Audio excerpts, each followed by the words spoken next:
Everyone, tonight we're going to talk about continuous improvement and how it affects your life. You know, continuous improvement is a part of everything that we do. If you think about something as simple as the telephone, which was invented somewhere around 1892, somewhere around there, that little piece of equipment was something that was innovative for its time. Fast forward about 100 years later, and we had the cell phone. Actually, today's the 40th anniversary of the first cell phone call made. Did anybody read that? No. Yeah, today is actually the anniversary. And they were talking about the first cell phone. The first cell phone call was made to Bell Labs. It was. And it was like a 5 or 6 pound instrument compared to what we have today, right? Huh? Get me a battery. Get me a battery. The battery life, speaking of that, was only about 20 minutes, right, of this huge piece of equipment that people carried around. So it took 100 years to go from the telephone, which was ubiquitous for most, if not all of us, to the cell phone, actually the smartphone. Smartphone was really around 1992 was when we started hearing the phrase smartphone. And we all know what a smartphone does in comparison to the telephone, right?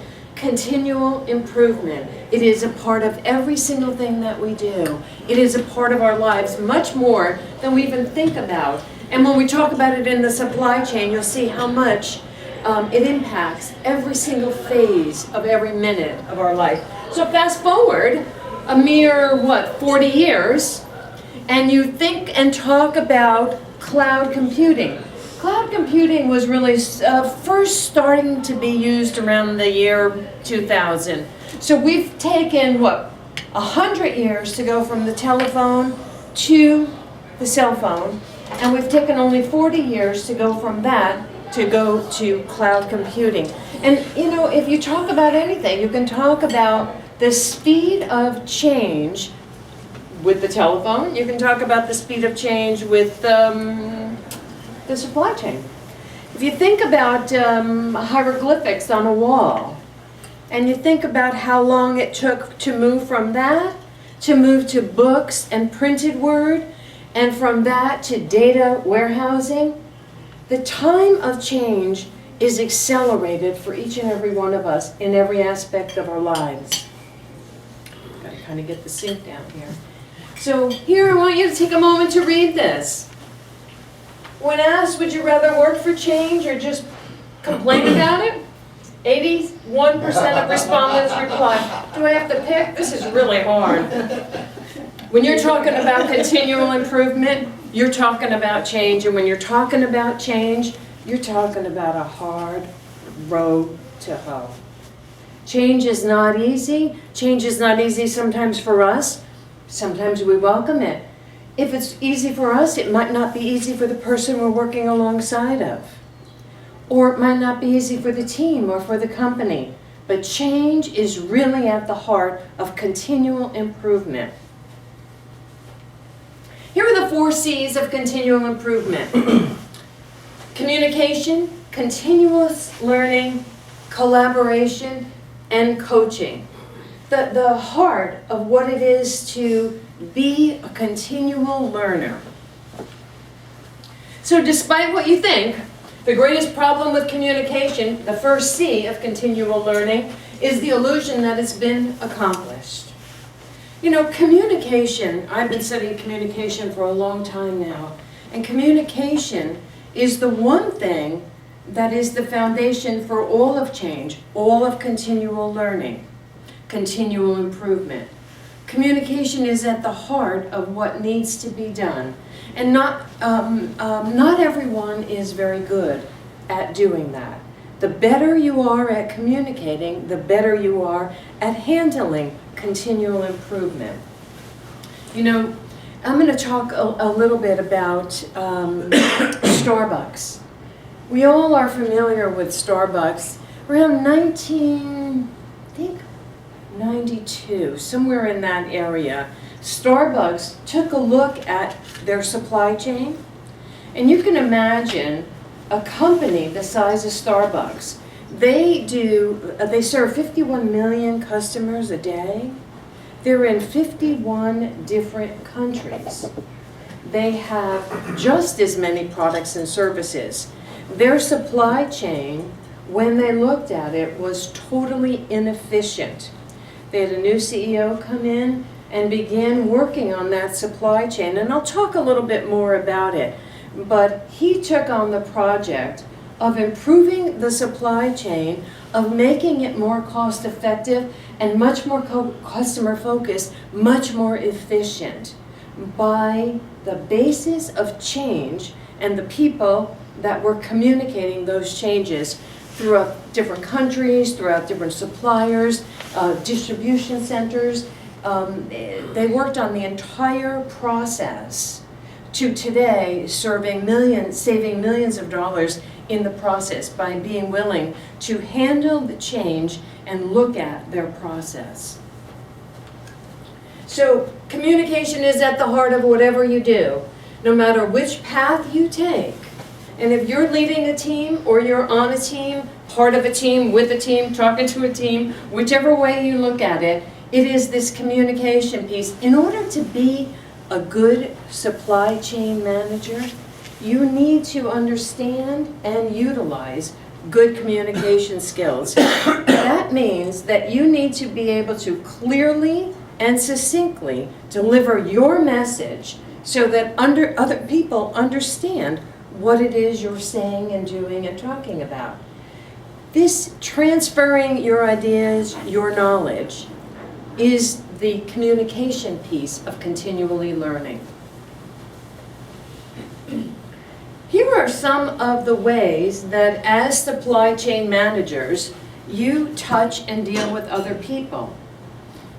If you picture in this view that we are talking about supply chain managers in the center here. All of this that is illustrated here are people, teams that you touch and interact with. Customers. Customers are at the heart of whatever it is that you do in your particular job. Without customers, you would not have the requirements that you have. You would not have the demand for goods, supplies, services. You would not be in business, if you will, without the customers. Conveying to you what it is they want from your products or services is a major piece of understanding. Because what a customer wants today is not necessarily what they're going to want tomorrow. So this continual improvement. And over the last few years, you, like I, know that customers have taken to making more demands than ever before for lower cost, improved delivery service, improved time to market. Their focus has been to really push for improvements, cost being just one of those improvements that they're looking for. When you talk about partners, you're talking about, like I mentioned with the Starbucks example, they outsource a lot of their products and services. So they use a lot of distribution centers. They use a lot of third-party distributors in order to deliver their goods. Managing them is something that they worked on improving. So they had a number of different suppliers in a number of different countries providing a number of different products. So when they went to continually improve the process, they looked at all of their suppliers, then they categorized them in a particular way, whether they were delivering products and services, whether they were logistics. They broke them out into some small categories and then looked to improve them. That required that they take a hard look at what was being done for them, the cost, the time that was being required to deliver the products, and then they reworked the program in order to improve efficiencies. And that resulted in the amount of money, the huge amount of savings year over year. But it was based on the willingness of the CEO to lead them to improve the supply chain process. When you're talking about internal employees, we all have internal customers. And it's again critical that you go and communicate with your internal customers by conversing with them, clarity, speaking with them, continually determining what the process is for improving. Again, this is based on the communication channel of one of the 4 C's. Continually improving. Mobile employees are a good example. In today's environment, particularly supply chain, you are dealing with mobile employees like never before.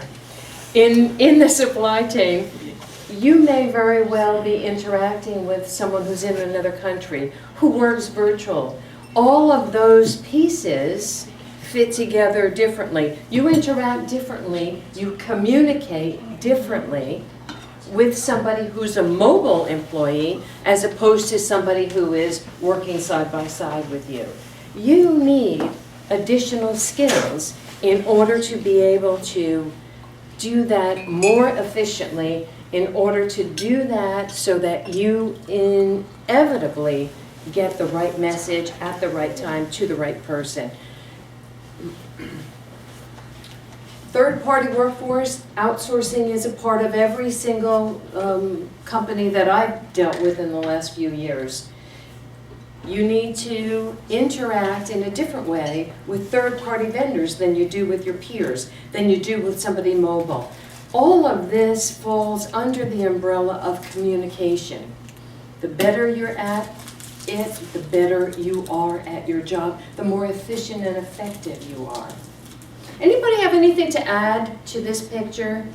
I mean, this is a brief snapshot of different people that you interact with as supply. Remember, I had said that in the center of this picture, we're looking at this from the view of the supply chain manager.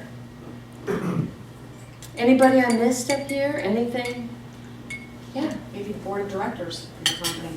The board of directors is a great example. It is actually another internal customer, is it not? That you need to understand their requirements and fulfill their requirements. Again, a communication piece.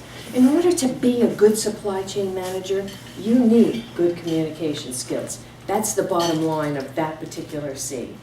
The communication piece. And that requires that you, as a student of learning, always focus on improving your communication.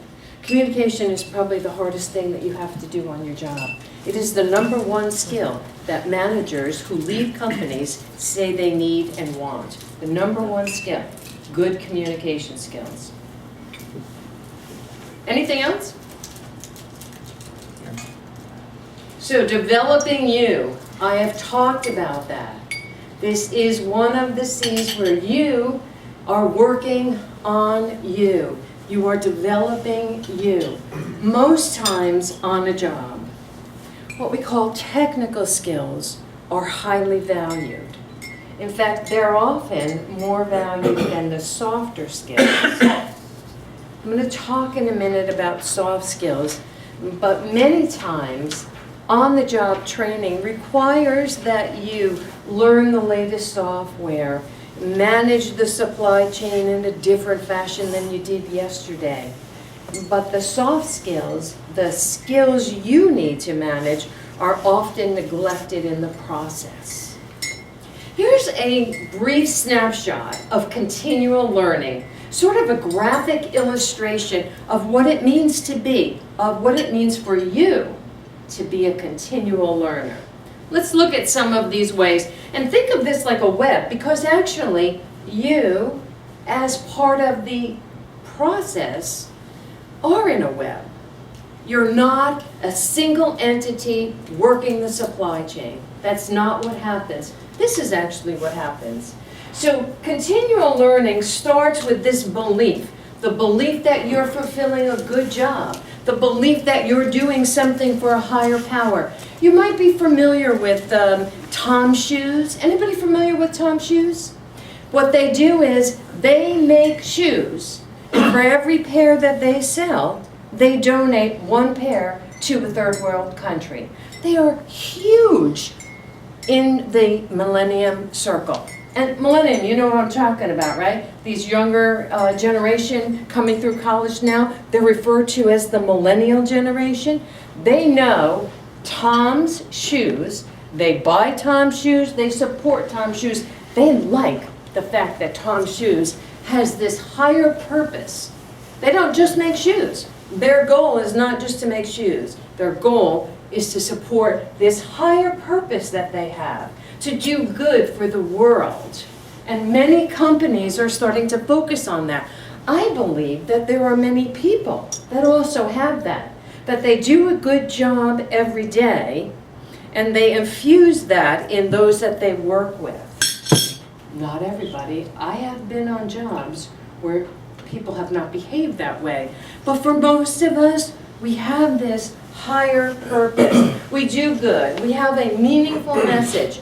For many of us, we want to believe that the job that we do every day, even if it is supplying goods to make a final product, we believe that that final product has value.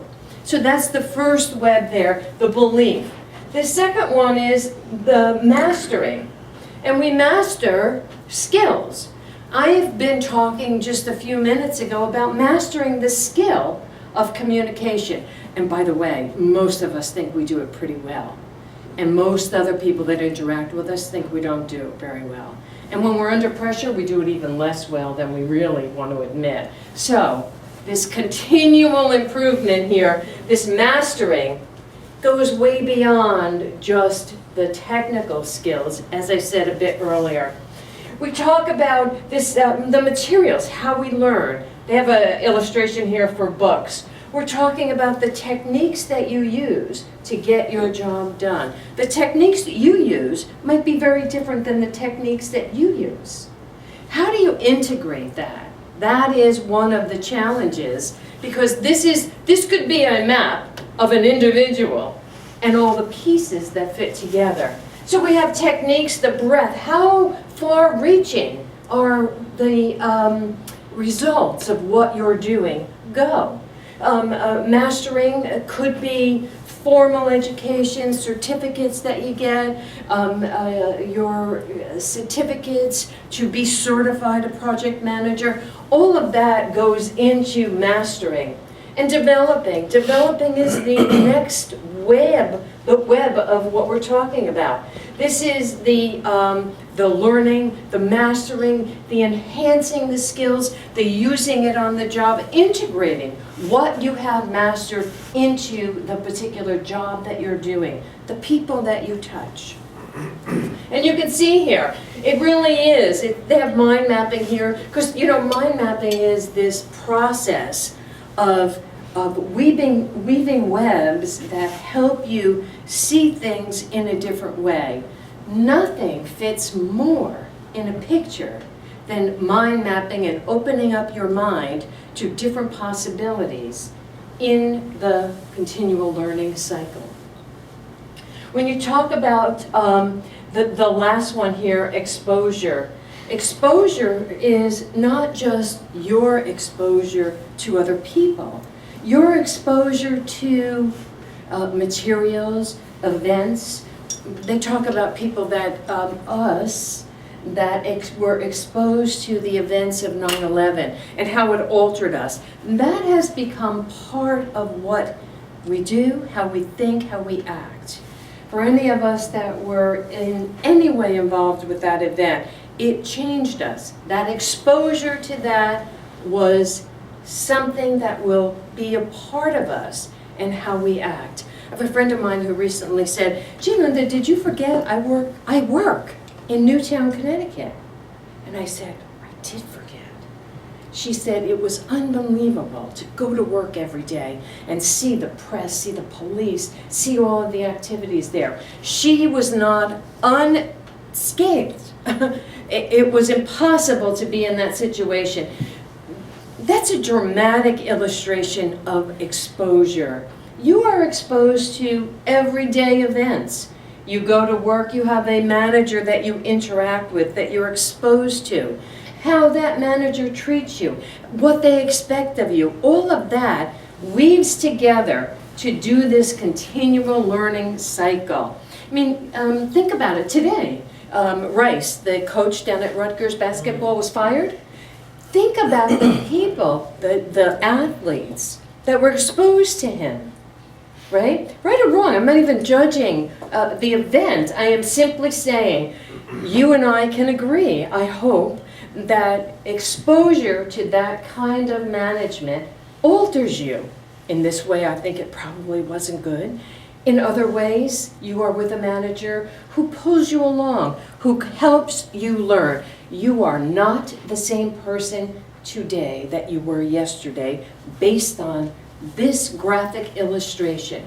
So remember that. So when you come up to something like continual change in the supply chain management process, you are never the same person. I worked for a company 2 years ago who they were making a change in every single part of what they were doing. They were taking out their entire computer system and inputting a newer one. The whole program was new, everything about it was new. It was going to, and it did, touch every single job at the company. I cannot tell you the effect that that had. Everybody was affected differently. Everybody's got their own map. Everybody was affected differently. Some people saw the change as challenging. Some people saw the change as threatening. Some people didn't want to learn anything new. Some people wanted to stay where they were. They were afraid. Fear of change is a real issue, especially when you're doing continual improvement. Let me go back to what I said earlier about this telephone. You know, we think we're not in this continual learning, changing process, but we are. If it's something as simple as a telephone, and the speed of change has made such a profound impact on us. Something simple as we're changing the computer system through the entire company into chaos. I was brought in to handle the change, to work with some people in order to handle the myriad of different feelings. Not everybody was on board, even though the process that was changing was going to be beneficial in the end. That's based on some of this. You know, our exposure to change might not have been good in the past, might have been great. You're on a team, you're working with others, you have no idea how this is going to affect other people. You can't even be sure how it'll affect you. Here's a snapshot of continuous learning. And I wanted to just talk for a few minutes because I think we're often thinking about supply chain in a box that's neatly packaged with things that are unique to your profession. And I want to open up your thinking that it's so much more, that when you go through continual change in your processes, that you're changing and you're bringing yourself along in very different ways. Peer-to-peer has always been a great way to learn to change. So I say to you, we're going to be doing a new process from tomorrow on. Peer-to-peer. You know, peer-to-peer has really gotten a lot of press lately because they call it one-to-one learning, learning in the moment. You know, they have a lot of phrases for it. But it really does matter. We could have a side discussion as to whether virtual workers lose out in some ways because they miss that peer-to-peer. But that peer-to-peer, when you have two people communicating, sharing, being open to new ideas, you can really expand how effective you are as a supply chain manager based on willing peers sharing and working together. So I challenge you to be the one who's the willing peer, to be the one who steps up to sharing that information, to learning, to being open.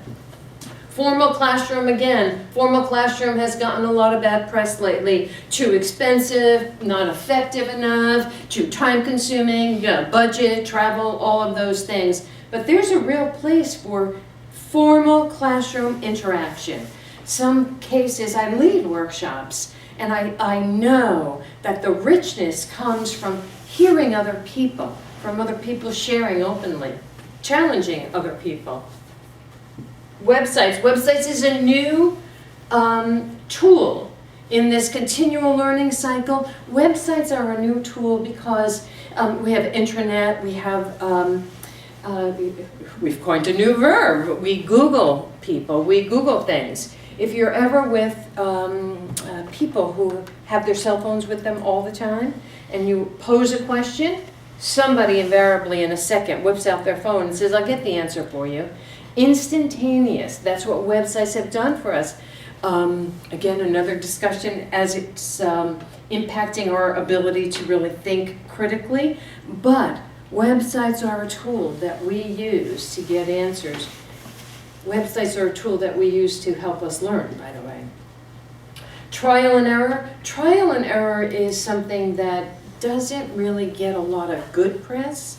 Trial and error. How many people have had a bad error on the job and not had good results sharing that, revealing that? Oops, it was me that made that bad decision.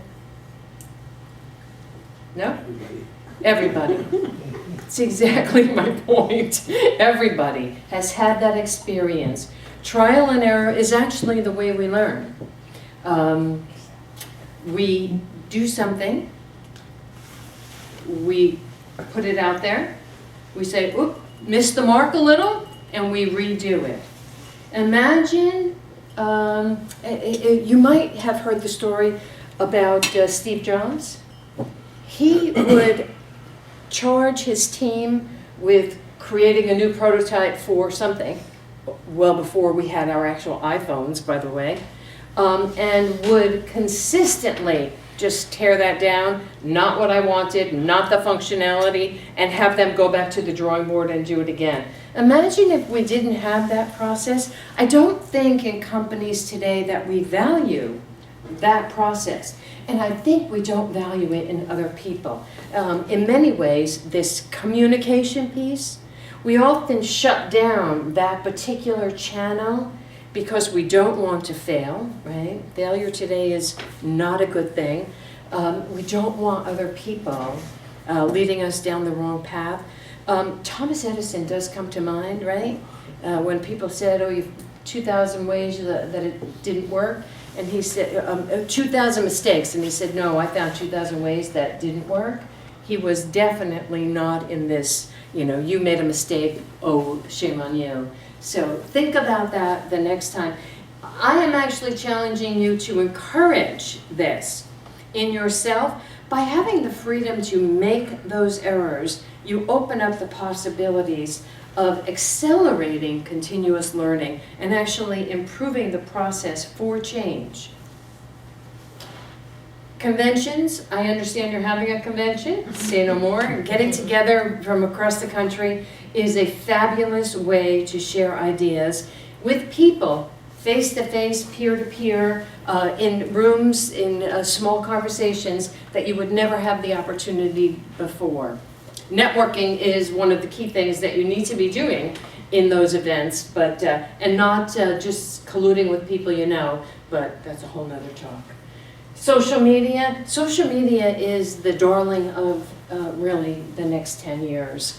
I am always talking to people about social media. Social media is going to be the capital for job security in the future. And if you don't believe me, think of it this way. I'll tell you this quick story, and some of you might have heard it. I was in a room where there were recruiters, and they were interviewing people from Harvard. The Harvard people were up on the dais, and the people in the room were recruiters, headhunters, and the Harvard graduates were saying that they would not take a job that did not allow them to use Twitter. And the recruiters and the headhunters were astounded. Why not? And they said, I'm a Harvard graduate. I graduated and rub elbows with the smartest minds in the country. If I have a question, I get onto Twitter, I get onto social media, I type my question, and in 5 minutes or less, I have the answers from the greatest minds in the country on the problem that I'm looking to solve. That's the power of social media. Social media means you have contacts. You work for me. I have a problem. I want to try out a new software in my supply chain. And I say to you, anybody you know have experience with this particular software? You go to your social media contacts. Don't think of it today. Think of it tomorrow. You go to your contacts, you pose a question. That process is already happening, by the way, right? And you have the answers. Social media, I cannot stress enough for you to think of that in the process of continual learning. We are all in a learning curve for supply chain. We're all in every discipline that I talk to. You are in a learning curve for social media. Don't discount that for yourself, for your career, for those that work for you. Huge value to you now and in the future. Workshops are the little bite-sized pieces of knowledge that you get when you sit with other people and you do a topic. You have a workshop coming up for some kind of training I thought I heard you talking about? Well, we have classes, and then we also have a seminar. Classes and seminars, little bite-sized pieces, ways to learn knowledge. In that case, it's technical. I'm talking about technical, and I'm talking about your people skills in addition. So, workshops and self-study. Self-study is self-explanatory. And life experience. The slide before this really showed the interconnectedness of everything about you, every piece of who you are that you bring to the job. Any questions about this? This is what it looks like for each of us. We are all individuals, we are all part of a team, and most of us, at some points, are part of an organization. Everything that I've been talking about really comes together to coalesce into building your success. Your success depends on how effective you do some of the things that we're talking about today. But this is what it looks like. This is what it looks like to collaborate. Collaboration means sharing yourself, your knowledge, your expertise with each on this particular continuum, if you will. I want to speak just for a moment about emotional intelligence. Anybody in the room not have heard about emotional intelligence? No, it's the study. Emotional intelligence gets a lot of attention these days because it talks about an individual who understands their own emotions and therefore is able to control them, work with them, understand them in such a way as to effectively interact with other people. Years ago, management style would be authoritarian, top-down, if you will. This is what you should do it. Follow direction. Nowadays, you and I interact in environments that are nothing like that. And in fact, what really happens is most environments have now gone to this emotional intelligence. It is one of newer ways of looking at managing people. So if you're a manager or you are being managed, this particular graphic serves you well in understanding how to effectively work with other people. Again, it's understanding your own emotions, There are 5 categories of controlling your emotions, of interacting with others, but it all comes down to how well you master these particular skills. So anger management is one of the areas here. Social skills, customer service. Can you imagine, what's the name of that shoe company? Tom's shoes. No, the other one. No. Nike? Huh? Nike? No, they do women's shoes. They are out of Las Vegas. Zappos. Do you know anything about Zappos? Free returns, free shipping, free returns. Free shipping, free returns. You know what you're actually saying, don't you? Excellent customer service. Excellent. They have honed that skill to the nth degree. Free shipping, they exceed expectations, they do everything possible to make their customers absolutely ravenous about buying shoes from them. In fact, I'm told, I've never bought from Zappos, but I'm told that when you get the shoes, in the box, there's like this little card that says you're part of the club, you know, like you're a member, they pull you in. Excellent customer service comes from understanding. You know, we all buy emotionally, right? We don't buy any other way. It's all emotion. You see a commercial. Understanding customers is really based on this particular model. And Zappos has it down to a T. I mean, they are actually the pinnacle of what other people follow at this point. Flexibility. Can you imagine working with somebody who is inflexible? We all have, correct? We have.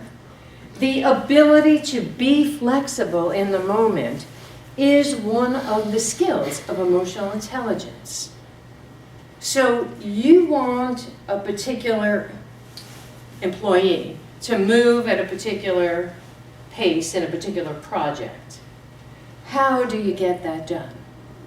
You rely on these skills. Knowing yourself, understanding where they're coming from, understanding what motivates them. It's really this science of understanding that helps you move your own project, your own continual improvement along at a different pace. Let me just give you one or two other. Communication is here, and I believe communication is the foundation of every single item here. Without being able to communicate, you know, the study of body language is an incredible study. We all, you and I, have incredible powers to assess and judge other people within milliseconds. So when you do that, we all make assumptions about people. We all make decisions about a person, how they look, how they sound, you know, how they stand, how they hold their arms. When you understand that, based on this model, you're able to flex your own behavior. Let me give you an example. You get a new employee. Let's make it a little different. You're on a team. You get a new addition to your team. You instantly judge that person, good worker, bad worker, you know, team player, not a team player. What you judge actually is true, right? You judge they're not that much of a team player and they're going to be a real slouch and you're going to be carrying their weight a lot. So the question becomes, how do you manage that relationship in an effective way in order to move your project along? This is the answer. Understanding this, understanding yourself, understanding what motivates them, and being able to weave them together helps you in ways that you can only imagine. Stress tolerance, time management. And a little bit later on, I have a free offer for you, and I have some assessments here so that you can see how understanding some of those things and how understanding stress, time management, and how it impacts you in the job that you do. And I'll talk a little bit about that later. Any questions about this? If you have not heard about this, it would be very wise to spend a few minutes trying to understand how to integrate that. I'm looking at a few of you and you're saying, there ain't a chance I'm gonna be doing that, Lindsay. I'm reading your faces and I'm saying, oh boy, we're not really on board with that. I challenge you to open your thinking in the continual learning process. When you're faced with something new that you think has no value to you or you have no time, I challenge you, spend a few minutes. I challenge you to go and Google it and spend a moment reading about it and seeing how it can impact you, your working relationship, your efficiency, and your effectiveness. And let me just say a little bit about efficiency, effectiveness, and how good you do on the job, because I can tell you, Gary can support me, holding on to a job today is paramount. Holding on to a job today depends on how good a job you do. And it becomes more and more obvious how you interact with people. And as that new millennium generation integrates into the workforce, you know the generation they're talking about, the ones that don't have good work ethics, think they're entitled. How are you going to manage them? How effective are you going to be? I challenge you, spend a few minutes reading this as a guide, get yourself ready, because in just a few short years, they are going to be the majority of the workforce. Holding on to your job will be very, very much easier by being effective, efficient, and good at some of this. So stop looking at me that way. On a number of occasions, you are the coach. No matter what role you play in the chain of command, no matter what role you play in the process of continually changing, many times you are the one that is coaching other people. And you coach, but I want to also turn your attention to, many times you need to be the coachee. You need to be the one who's getting the coaching. How many times has anyone here never been in a situation where you handled something poorly?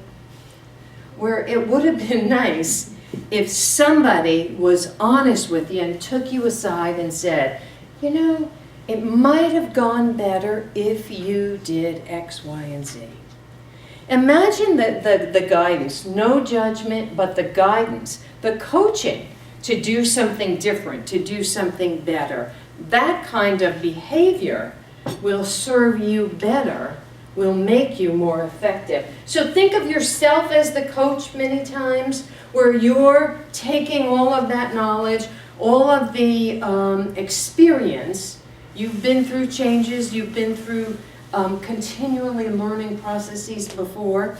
If you take that knowledge and you think of it as sharing, but you also think of it as needing to have that with you, given to you as well, you will really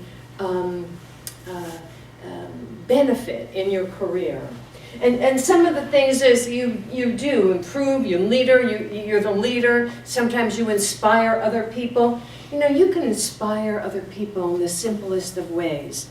You know, I talked about Tom's Shoes. I think that they have inspired so many other companies. So many companies today are rising to the challenge of being very giving within this a worldly environment. Some companies focus on giving shoes to third world countries. Other companies focus on, you know, building dams or bringing water to an area. They have this community piece that is a growing piece. So sometimes you inspire other people just by saying the right thing at the right time. You can inspire somebody by doing the right thing at the right time when you think nobody else is watching. So always think of yourself as this coach and this person who wants to be coached. And I think it takes a very big person to want to be coached. Most of us do not want to appear not in the know, to appear one down. And I find that men have this tendency a It's bit more than testosterone. women. It's testosterone. Huh? Testosterone. Testosterone, whatever we call it, I think that men are not always willing to take this I want to be the learner stance. And continually changing means that you do need this continual improvement. Patient style, sometimes you're the person other people look to. You shape other environments, you shape expectations. All of these things here are something that you do. So, the supply chain manager. How many different ways can we say you have demands on your time?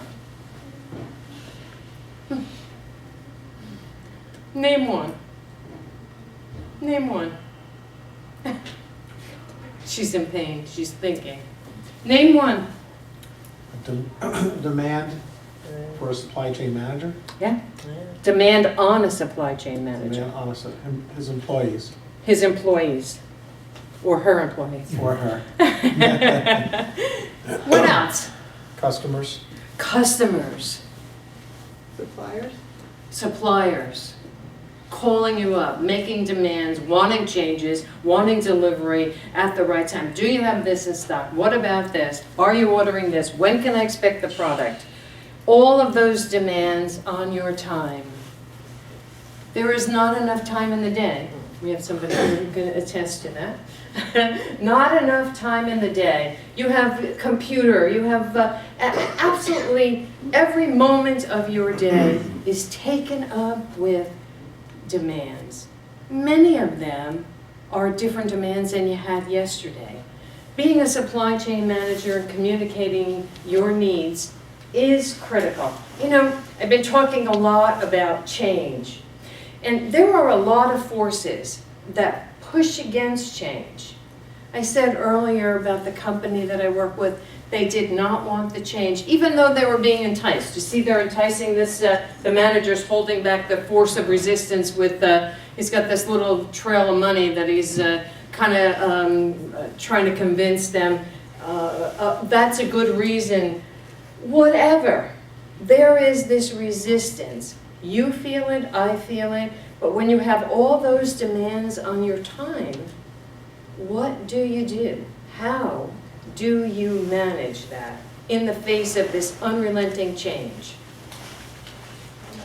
I want to share some obstacles to continuous improvement with you that I think might resonate with you. This is from an actual survey from Pinnacle Strategies. Middle management resistance. So if you're working to make a change, to make an improvement, and we can interchange those words, right? Change and improvement. You know, that means looking at the process and making changes so that the process works smoother, it's more cost effective, whatever way you want to say that. But middle management resistance is one of the major obstacles. You can see that in this particular survey, it was the highest resistance that was noted. After that was lack of know-how. So you've been asked to implement change, you've been asked to improve the process, but no one really knows how to do that, which means wasted time, wasted resources, wasted money, wasted effort. I've been on projects where we've gone down a path and all of a sudden had to wrap up because it wasn't working. You know, no one really knew how to implement something new, so we just folded our tent and left. That's very real. That's the second item up there. 30% of respondents said that here. Employee resistance, just flat out resistance. I shared that company with you earlier. You know, everybody in the company, or 90% of employees in that company were resistant for their own reason. They were resistant because they were afraid of the change. Some were resistant because they didn't think they could learn the skills that they needed to. They didn't have the required certification. Whatever the reason, employee resistance is something that you push against. Like the other picture. Lack of criteria. it's not so unthinkable that change has been requested and implementation has begun when there isn't sufficient criteria. What's the end result that we're shooting for?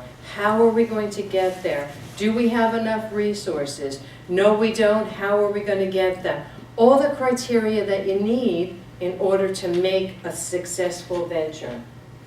Backsliding, if this process, when I was at AT&T, we had a process where we would bring on a new hire and we would do one-off. We would send out all the required paperwork.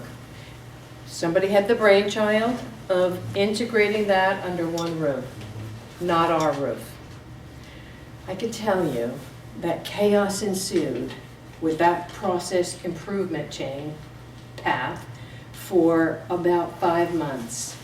People who were going to be hired absolutely quit because the process was such a nightmare.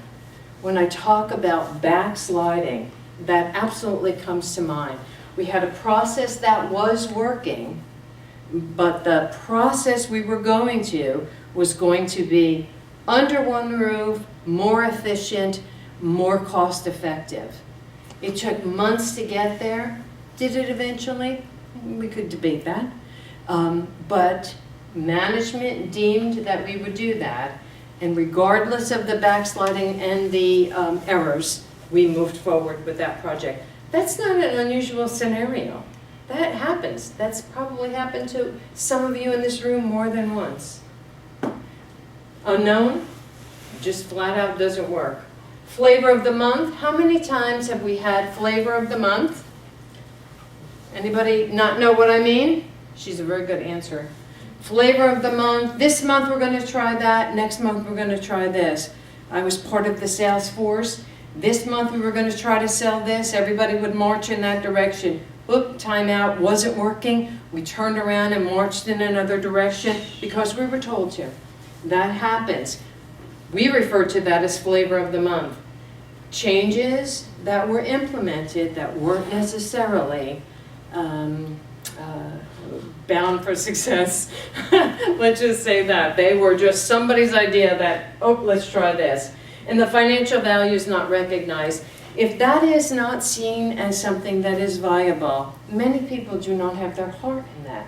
They don't take enough of an ownership, enough of an input into that process to even hope that there will be success. I want to leave you with, I've been talking about a lot of different things, and I've been talking about this communication. I've been talking about you as the learner, you as the person who is sometimes the coach, sometimes the coachee. But I want to leave you with 3 power tools that you can use to help you in this process. What I want to do is open up your mind, open up your thinking in a way that's slightly different than when you entered the room here tonight. So the first one is this communication piece. Active listening and actively asking questions. Those 2 things, having an open mind to do that. Actively listening, actively questioning. In order to question, and you know the statistics, you might not, the statistics are that men question a lot less than women. Questioning sometimes is seen as the one down position. Why are we doing that? What are we going to get? Where are we going? It puts you in a one down position, and the reason that we remember I said to you that body language and reading other people is so critical. Actually, the more you know about that, the more you understand. When you ask questions, you appear not to know. So you have to be a pretty solid, comfortable person in order to open up. You have somebody on your team doing something that you don't approve of, that you don't want, so you question them. What's your thinking behind this? Where are you taking this? You have to be open. That is a great power tool to use in any learning process, any change process that you're a part of. The next is to embrace change and encourage others. And this says, same old thinking, same old results. If you are not open, and remember I challenged all of you before by reading your body language as to not being open to emotional intelligence, if you are not open to new ideas, if you're closed down, there will be same old thinking, same old results. You can apply that across any processes that you use. Let's suppose that you open your mind and you're open to anything, any change, any thinking, and you're working with somebody who is not. Think about how difficult that is to break through that barrier. So, do you want to be that barrier?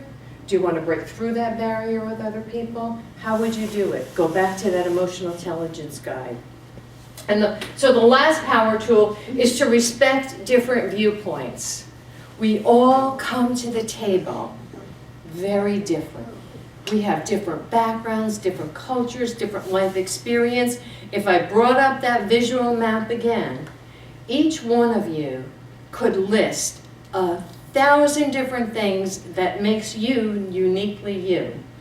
Being open to different viewpoints actually moves you and change forward very quickly, much quicker than when you have a closed mind. So I want to leave you with this last thought. How do you measure success? How do you measure success of your project? Is it by tolerating mistakes? Is it by someone's behavior? Is it by the monetary value of your project and the changes that have been implemented? Is it the time to market? How do you measure success? But I want to take you one step further. How do you measure success of the people that you work with? Because, without people, you're absolutely not able to accomplish anything. The Starbucks example that I was giving you earlier, they have had in the recent years since the new CEO a tremendous focus placed on the people. They have integrated programs into colleges.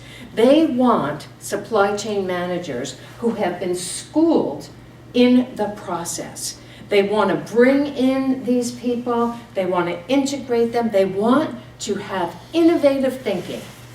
That's the hallmark of those younger, out-of-college students.